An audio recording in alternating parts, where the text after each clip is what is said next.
అదే మరి ఈ ఊర్లో 10 కుటుంబాలని పేద కుటుంబాలుగా కలెక్టర్ గారు ఎంపిక చేశారు. నాకు ఆ 10 కుటుంబాల పేర్లు ఒకసారి చెప్పండి, అవి కరెక్ట్ గా ఉన్నాయా లేదా వాళ్ళు చెప్తారు.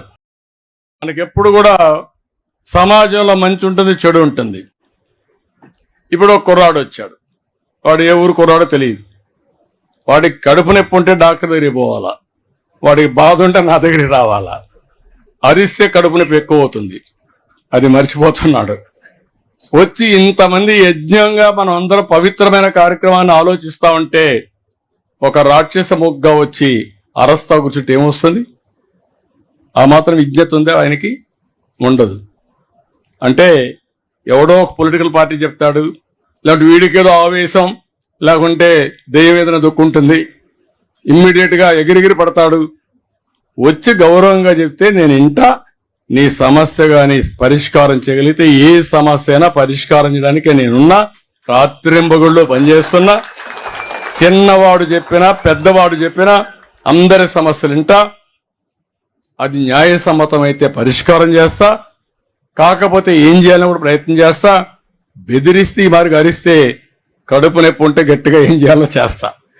వీళ్ళు కూడా అర్థం చేసుకోవాలి. కొంతమంది నేను చూస్తూ ఉంటాను, రాజకీయాల్లో ఉండేవాళ్ళు ఇక్కడ చిల్లర పనులన్నీ చేస్తూ ఉంటారు, ఎక్కువ అటెన్షన్ వస్తుందని. అది మంచిది కాదు. సమాజంలో నేను చూశాను కొన్ని ఇలాంటి వేషాలన్నీ చూస్తూ ఉంటే ఎక్కడైనా వీళ్ళు తోక తిప్పచ్చు, కానీ నా దగ్గర తోక తిప్పితే 43 ఏళ్ల నుంచి ఆవులు ఇస్తే పేగులు లెక్క పెడతా. ఎవరైనా సరే ఇది ఒక పవిత్రమైన యజ్ఞం చేస్తున్నాం. యజ్ఞం చేసినప్పుడు సహకరించండి, సహకరించలేకపోతే నీకు ఏదైనా ప్రాబ్లం ఉంటే రా, నేను ఎప్పుడూ అందుబాటులో ఉంటా, 24 గంటలు అందుబాటులో ఉంటా. పోతా ఉంటూ వస్తే కూడా కాగితం తీసుకొని కలెక్టర్కి ఆదేశాలు ఇచ్చి పరిష్కారం చేస్తాను. అది గుర్తుపెట్టుకోమని రాష్ట్రంలో ఇలాంటి వ్యక్తులకి అందరికి విజ్ఞప్తి చేస్తున్నా. విజ్ఞప్తి చేయడమే కానీ గట్టిగా కూడా ఉంటాను. ఒకవేళ కానీ మీరేదో వచ్చి డిస్టర్బ్ చేయాలని కానీ మోటివ్స్ ఉంటే మాత్రం, దురుద్దేశమైన ఉద్దేశాలుంటే మాత్రం మిమ్మల్ని కరెక్ట్గా ట్రీట్ చేస్తాం. మీది సదుద్దేశం అయితే ఎప్పుడైనా రండి, 24 గంటల వెల్కమ్. దారిలో పోతా ఉంటే కూడా కారు నిలబెట్టి వాళ్ళ సమస్య వినిపోయే వ్యక్తిని నేనని చెప్పి మీకు తెలియజేస్తున్నా. ఇక్కడికి వచ్చినప్పుడు 2 విషయాలు, ఇక్కడ 10 మందిని సెలెక్ట్ చేశారు. ఆవుల వెంకాయమ్మ ఉందే ఇక్కడ, ఆవుల వెంకాయమ్మ. ఏమ్మా, మనకి ఎప్పుడు కూడా సమాజంలో మంచి ఉంటుంది, చెడు ఉంటుంది. ఇప్పుడు ఒక కుర్రాడు వచ్చాడు, వాడు ఏ ఊరు కుర్రాడో తెలియదు. వాడికి కడుపు నొప్పి ఉంటే డాక్టర్ దగ్గరికి పోవాలా, వాడికి బాధ ఉంటే నా దగ్గరికి రావాలా. అరిస్తే కడుపు నొప్పి ఎక్కువ అవుతుంది, అది మర్చిపోతున్నాడు. వచ్చి ఇంతమంది యజ్ఞంగా మనం అందరం పవిత్రమైన కార్యక్రమాన్ని ఆలోచిస్తా ఉంటే ఒక రాక్షస ముగ్గా వచ్చి అరస్తా కూర్చుంటే ఏమొస్తుంది? ఆ మాత్రం విజ్ఞత ఉందా ఆయనకి? ఉండదు. అంటే ఎవడో ఒక పొలిటికల్ పార్టీ చెప్తాడు, లేకపోతే వీడికేదో ఆవేశం, లేకుంటే దెయ్యం ఏదైనా దుక్కుంటుంది, ఇమ్మీడియట్ గా ఎగిరిగిరి పడతాడు. వచ్చి గౌరవంగా చెప్తే నేను ఇంటా, నీ సమస్య గాని పరిష్కారం చేయగలిగితే ఏ సమస్య అయినా పరిష్కారం చేయడానికి నేనున్నా, రాత్రింబగుళ్ళు పనిచేస్తున్నా. అదే మరి ఈ ఊర్లో 10 కుటుంబాలని పేద కుటుంబాలుగా కలెక్టర్ గారు ఎంపిక చేశారు. నాకు ఆ 10 కుటుంబాల పేర్లు ఒకసారి చెప్పండి, అవి కరెక్ట్ గా ఉన్నాయా లేదా వాళ్ళు చెప్తారు. రోజులుగా వైద్యం చేయడం అంటే ఆమెకి ఎక్కడ సరైన వైద్యం అందుతుంది అని నేను అడుగుతూ ఉన్నాను. ఎందుకంటే ఏజిఎం దీపక్ అనే వ్యక్తి అదే కిమ్స్ హాస్పిటల్లో పనిచేస్తూ ఉన్నాడు. అదే కిమ్స్ హాస్పిటల్లో ఈమె సూసైడ్ చేసుకుంది. ఇంకా ఆమెకి న్యాయం ఎక్కడ జరుగుతుంది? ఇన్ని రోజులైనా 12 రోజులైంది. 23వ తేదీ ఆమె ఆత్మహత్య చేసుకుంది. ఈ రోజు ఆవిడ చనిపోవడం జరిగింది.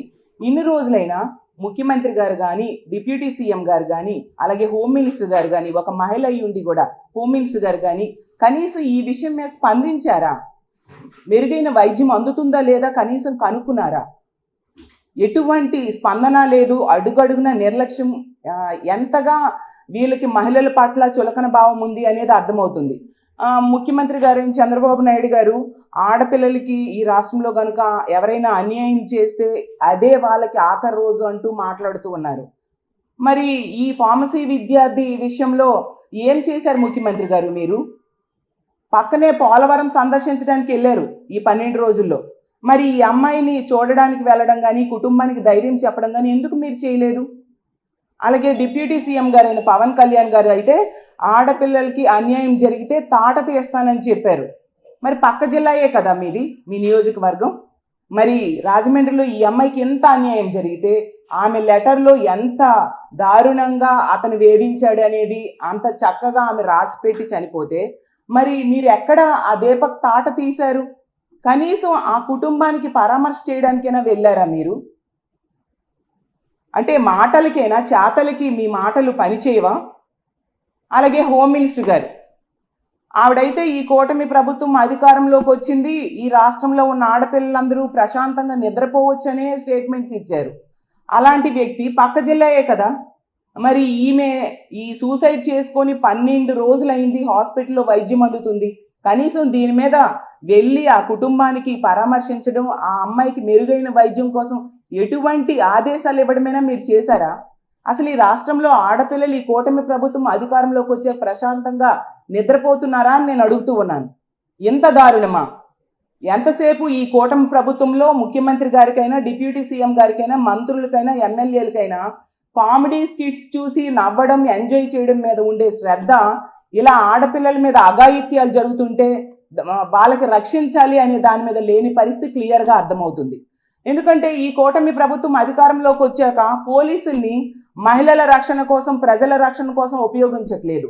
ఎంతసేపు రెడ్ బుక్ రాజ్యాంగం అమలు ఏ విధంగా చేయాలి, ఎలా అపోజిషన్ పార్టీ లీడర్స్ మీద కక్ష సాధింపుకు ఉపయోగించాలి అన్న దాని మీదే దృష్టి పెడుతున్నారు తప్ప ఆడపిల్లల్ని రక్షించడం మీద దృష్టి పెట్టట్లేదు. అందువల్ల ఇలాంటి పనులు చేసే దుర్మార్గులు రోజు రోజుకి భయం లేకుండా పోతుంది. మేము ఎలాంటి దారుణాలు చేసినా, ఆడపిల్లల మీద ఎటువంటి అఘాయిత్యాలు చేసినా మాకు శిక్షలు పడవు ఈ కూటమి ప్రభుత్వంలో అన్న ధైర్యంతో రోజు రోజుకి బరి తెగించి ఇలాంటి సంఘటనలు చేస్తూ ఉండే పరిస్థితి మనం చూస్తూ ఉన్నాం. అలాగే మొన్న విశాఖపట్నంలో తల్లి కూతుర్ల మీద దాడి, చనిపోవడం ఎంత దారుణం. ఇన్ని చేసే దుర్మార్గులు రోజు రోజుకి భయం లేకుండా పోతుంది. మేము ఎలాంటి దారుణాలు చేసినా, ఆడపిల్లల మీద ఎటువంటి అఘాయిత్యాలు చేసినా మాకు శిక్షలు పడవు ఈ కూటమి ప్రభుత్వంలో అన్న